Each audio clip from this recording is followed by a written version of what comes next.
So today I'm going to give you a brief overview of what that contains with the instructions. We're going to do a quick mock procedure for fire evacuation. I'll probably do that in the car park. All you guys are based on the ground floor, so your evacuation procedure is much simpler than those that are in the upper floors. But what I'm going to do today is go through a few point notes, show you some of the safety fittings within the building, being extinguishers, fire hose reels, how to raise alarms and those sort of things. So some of the acts that govern us as owners and you guys as occupiers, we have the Building and Fire Safety Regulation of 2008. What I might add is that we will forward all this information to you in the very short term. So you've got reference to meet your own obligations as far as legislation and compliance is concerned. This is an issue which QFRS, Queensland Fire and Rescue Service, are taking very seriously. They have asked us to tidy ourselves up, and that responsibility passes down to you guys as tenants or occupiers in the building. The alarm goes off today, John? Yes. Okay, I'll go through that shortly. I'll show you how to engage the alarm, and I'll give you a brief description of the common areas and what to do. As far as emergency procedures, a manual and evacuation plan is the responsibility of the tenant, which is you guys. So you guys will also have to go through this process that we're going through now. This meeting of instruction and evacuation procedure needs to be done annually. It's something that's got to be passed to your staff, your temporary employees, and ultimately you're responsible for your customers or anybody with a disability in your shop and so forth. So just getting back to some of the legislation that covers this area of fire in a building. As I said, we've got the Building and Fire Safety Regulation of 2008. We have the Fire and Rescue Service Act of 1990, the Building Act of 1975, the Building Code of Australia. We also have the Queensland Development Code and two other government bodies, the Queensland Building Services Authority and the Building Regulation Act of 2008. That's all a bit of a mouthful. It's not as complex as it all seems. They all tie into each other. It is as simple as having a plan and a manual and a procedure for fire escape, who's responsible, where things are, what the escape routes are, where the assembly points are, etc. So what I'm going to do is take you into the lobby here and show you some of the building installations that are here. You guys have some of these installations in the tenancies, but the common areas are all fitted out. So let's go for a walk next door and we'll go through it.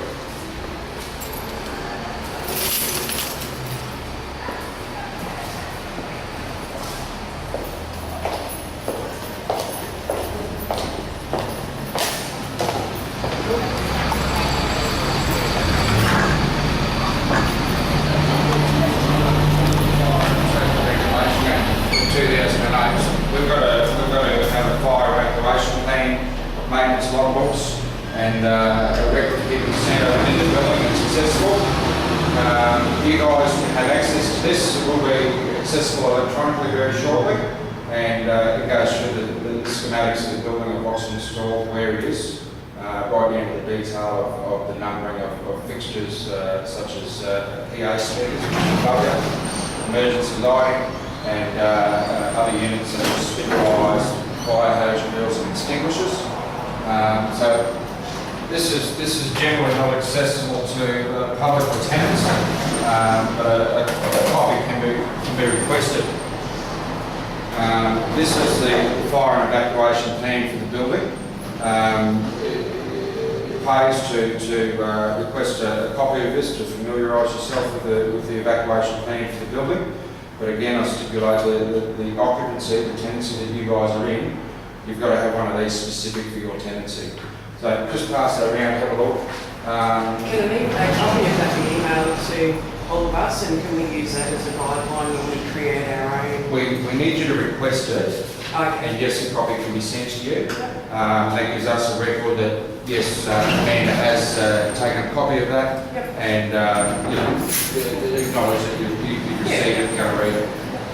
So you can contact the office, I think we all know the office email address, or we can phone up and get a copy that way. So in there is the plans of the building, the fire evacuation escape routes, which is here, which shows where to get out of the building, where the extinguishers are, where the break glass symbols are, the indicates the fire panels, and all those necessity items that you need to one, raise the alarm for fire, and two, to get out of here. So going through on some of the components, this is a fire indicating panel predominantly used by the QFRS. It monitors the whole building. So if there is a fire within the building, this unit here will pick up, detect, and at present it is connected to the fire brigade, and an alarm is raised immediately. In any fire scenario, don't hesitate to ring AAA. Okay, even though it's an electronic device that is backed up, back to base and for a monitoring system, if a fire eventuates, whether it's extinguished or out of control, your first obligation as an occupier is to contact the fire brigade. You just said at present it's connected to the fire service. Is it always going to be connected to the fire service? No, under building legislation, only certain areas of the building need to be connected to the fire brigade. So if we've got a fire, we'll just ring. Don't even hesitate. If there is a fire, ring. This predominantly monitors the nightclub upstairs, which I'm sure you all know is vacant at the moment. But all these break glass symbols are monitored back to base. So if there was a fire in this lobby, the alarm would go off, but until someone breaks that, the fire brigade is not contacted. See, because no one's ever in this area, That's no one's right. ever going to have access to break that. So, Well, you have these in your tenancies. yeah. Okay? So it doesn't have to be in this room. You ain't got to break one in your tenancy. So if I walk past and I can see you saw something in here, Yes. you can break the glass. Break the glass, Okay. yeah. But as a follow-up procedure, which you'll introduce into your own procedure manuals, part of that is contacting AAA regardless. Okay? So it doesn't have to be in the area of the fire. That's an alarm system. Now, has anybody heard the fire alarm at this stage? I think when I was testing it the other day. Everybody knows that noise? So that's in repetitive form. We go whoop, whoop, whoop. That'll be the fire alarm sound. So that's where you start your evacuation procedure. So we have to evacuate when we hear that noise. Yes. Yeah. Regardless of what you're doing, where you are.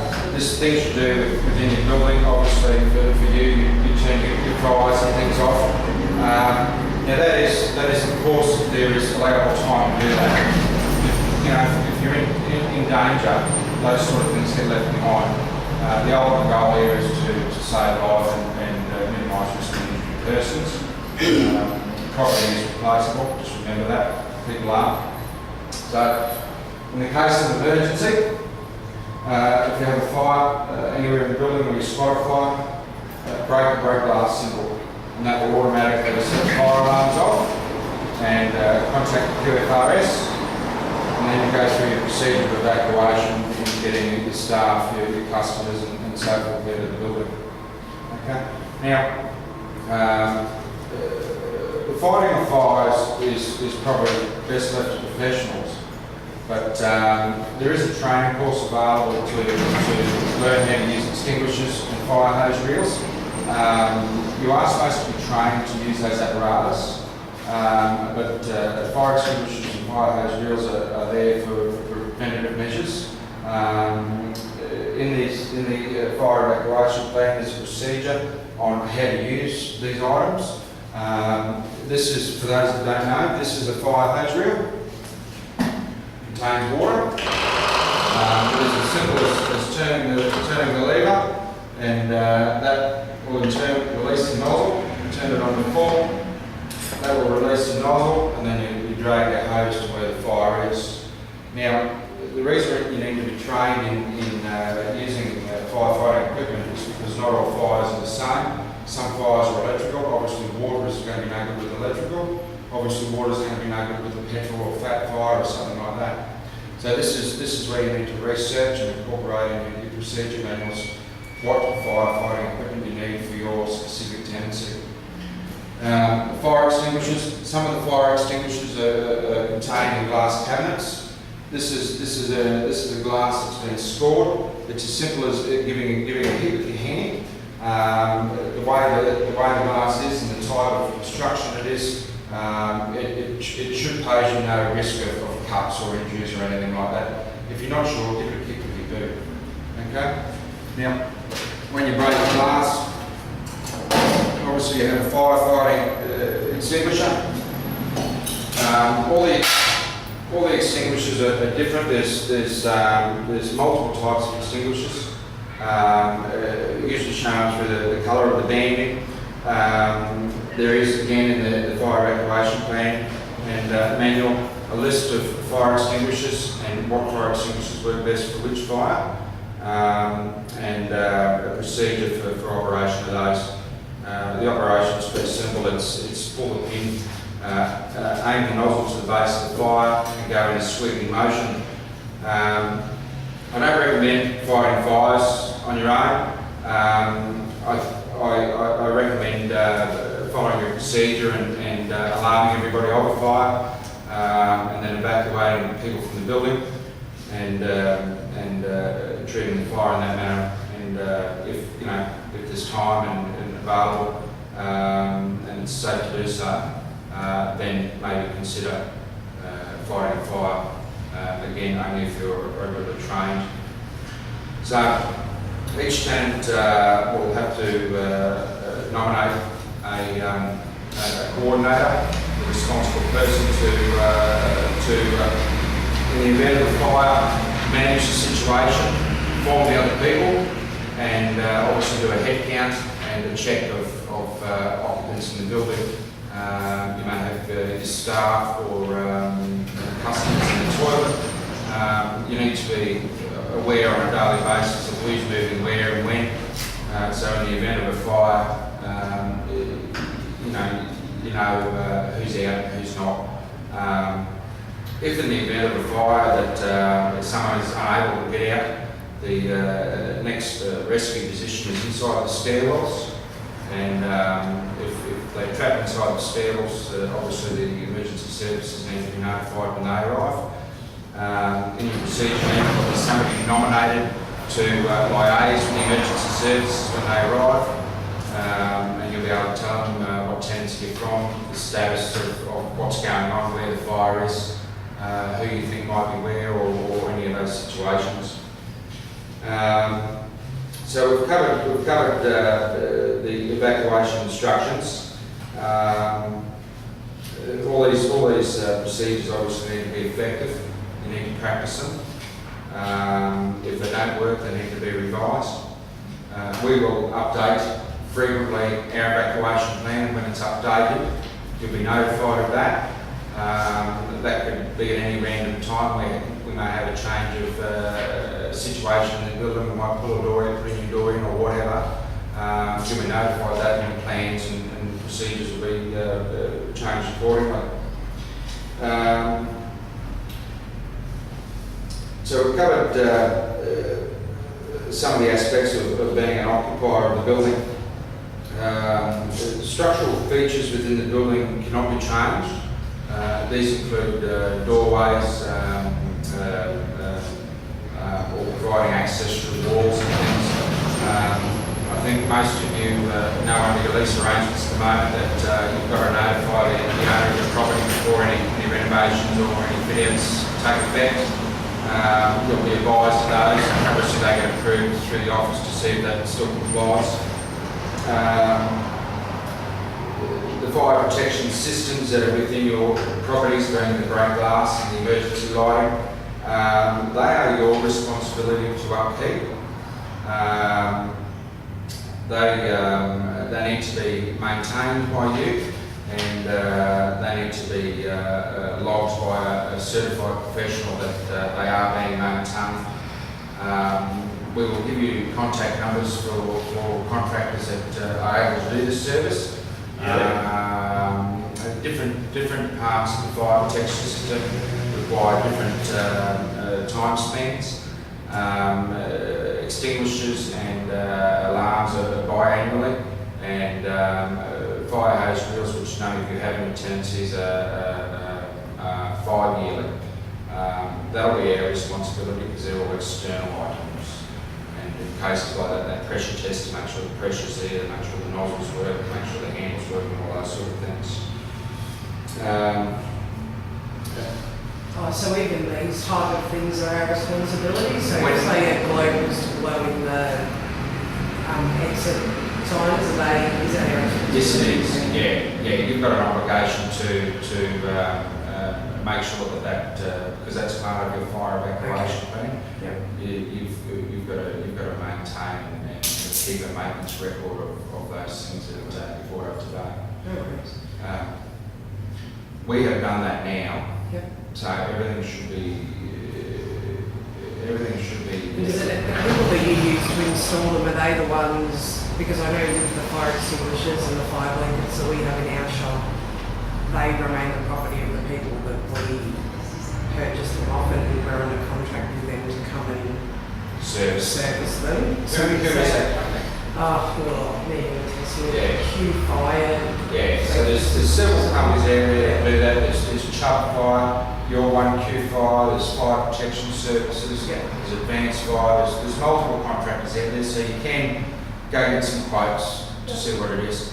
But you don't need us, like say a globe was to blow in that, we don't have to go through the people that fitted it, we can use... You can use an electrician, but he will need to inspect that and fill the maintenance logbook out. The maintenance logbook can only be filled out by a qualified person, and that is someone who's trained in the industry and well rehearsed under fire regulation acts.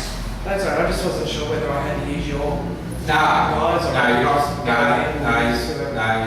you're not bound by using any specific contractor. It's just a matter of having it checked and make sure it's up to date. In the event of a fire or loss of life or injury, as demanding as what all this is, that's what it's about. It's about saving lives and minimising risk of injury. There is some websites that I'll give you the information for. I'll have that sent through to you in a notice where you'll find drafts for all this, and they are almost as simple as filling out the boxes and putting the information in, and then again through your ordering system you can have that revised and upgraded, and that can be part of the approved process for a fire management plan. So what I'd like to do now is take you back into the other room.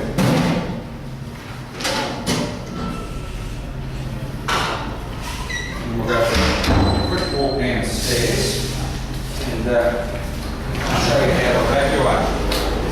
Yes, I do.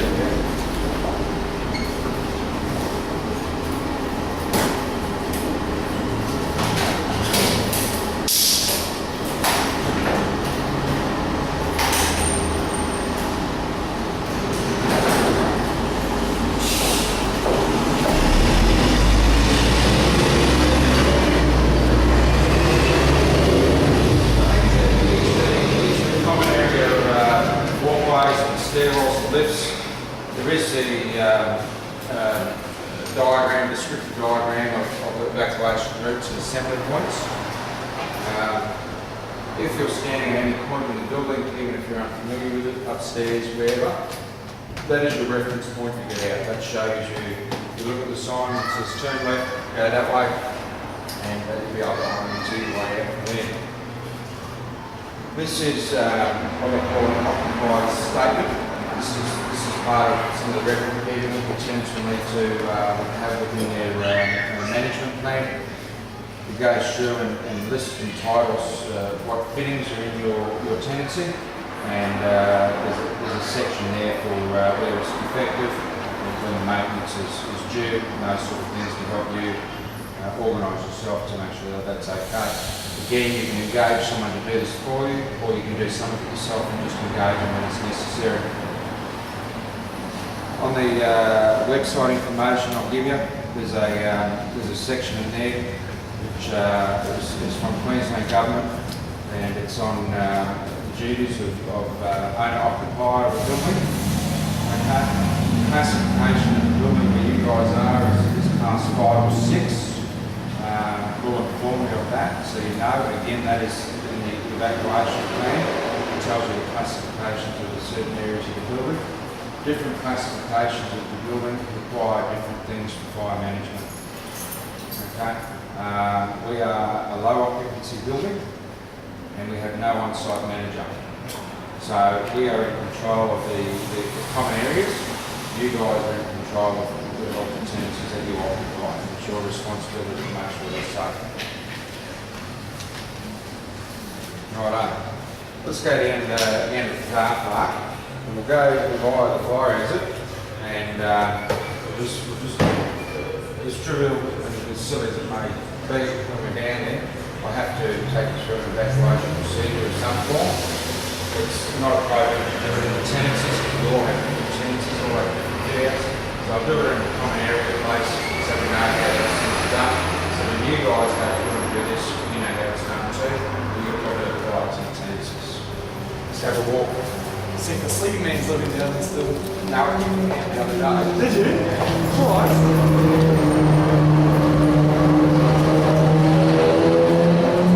So in this case, here we have two forms of exit. Obviously, we've got the doors there and the stairwell there. I think it's common sense tells you what to do on a fire. If fire's there, you run that way, and if fire's there, you run that way. Doorways to stairwells can't be locked, okay? We can't store things in stairwells. Housekeeping is a big part of fire safety. What I am seeing around the property is the things being stacked at the back and downside passageways. I'll point some of those out as I go through. Take that as a general notice, but we will officially advise you that some of these materials have got to be moved. It's up to us to make sure we notify you of this, but ultimately QFRS, if they discover who the owner of that property is, will fine you. The non-compliance costs are very expensive. Alone for not engaging in a fire management plan and having a fire evacuation plan, it's a $5,000 fine straight up. So the time and effort involved in organising this is far cheaper than failing to keep up with legislation. So our fires at the glass door, we've looked at our sign, we're familiar with the building, we know where we're exiting, we know the door's not locked, fire door, do not obstruct, keep open, exit sign, door's not locked, let's get out of there.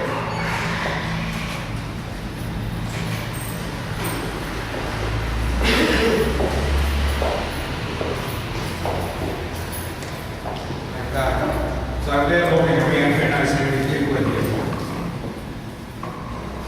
8. Okay, this is what we've got to observe when we look at tenants and occupancy. We've got to know who's around us, who's there. Usually the fire evacuator, which only has to be the responsible person as the last person to leave, and they become responsible for everybody else that's left behind. It's not up to me to say the penalties for failing to do that.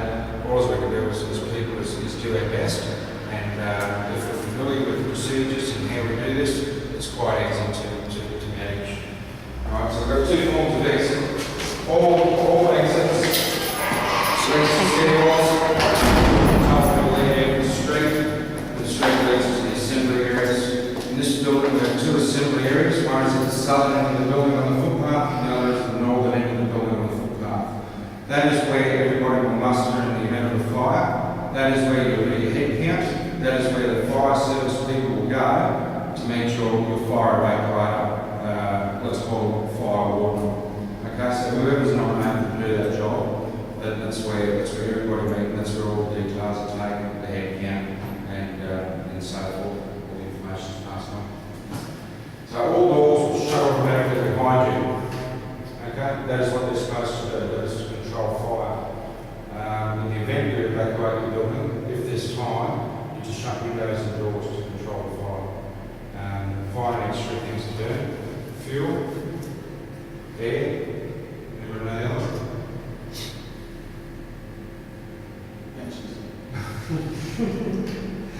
That's right.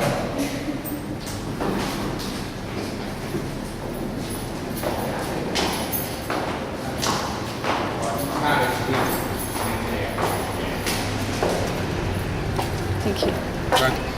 So all the fire doors around the building have fire doors, do not obstruct. It's very important that we don't put anything in front of these doors. On our evacuation notes, this is part of the passage. That passage leads up here and around to the northern exit points.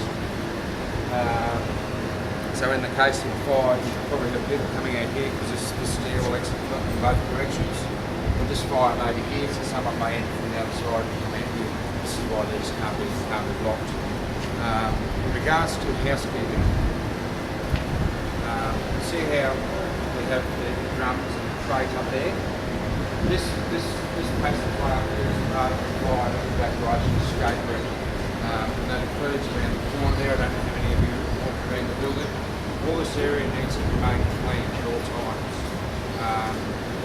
If QRS do a random inspection or an audit, it is a finable offence, and in the event of an emergency and a catastrophe happens and someone's injured or hurt or dies, and that gear is found to be yours, you are liable for consequences of that. So, that could be pretty serious in worst case scenario. So let's go to the emergency evacuation point.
Evacuating the building is as simple as that.